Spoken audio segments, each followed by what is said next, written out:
On va calculer la variance et l'écart type d'une série à partir des effectifs. Donc j'ai mes valeurs dans le tableau avec l'effectif pour chaque valeur, c'est-à-dire le nombre de fois où je retrouve la valeur dans ma liste.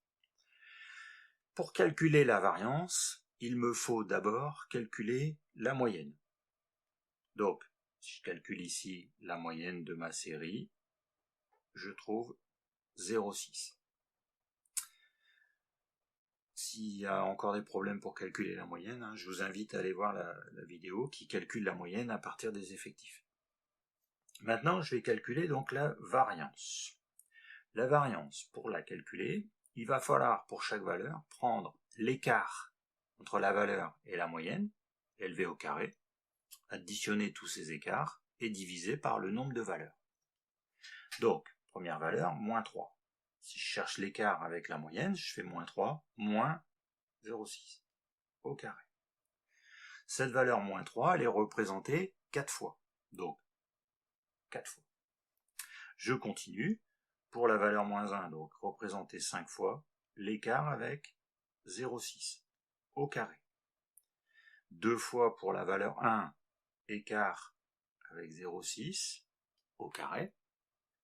La valeur 2, 6 fois l'écart avec 0,6 au carré. Et 3 fois pour la valeur 4, écart avec 0,6 au carré.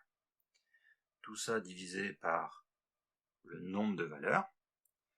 4, 5, 9, 11, 17 divisé par donc 20. J'ai donc 20 valeurs.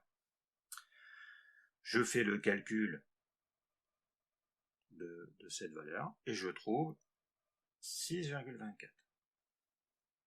Donc ça, c'est ce qu'on appelle la variance. Et la variance, elle me permet de trouver ce qu'on appelle l'écart type de T sigma, c'est-à-dire la racine carrée de la variance. Donc la racine carrée de 6,24. Donc je trouve environ 2,5. Donc ça, c'est l'écart type. Avec l'écart type, je vais pouvoir maintenant faire une analyse un petit peu plus précise de ma série, puisque l'écart type me donne la dispersion autour de la moyenne.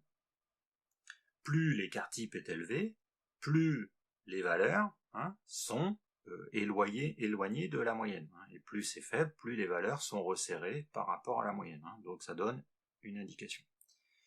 Donc, pour l'écart type, la moyenne, ensuite la variance, racine carrée de la variance pour l'écart type.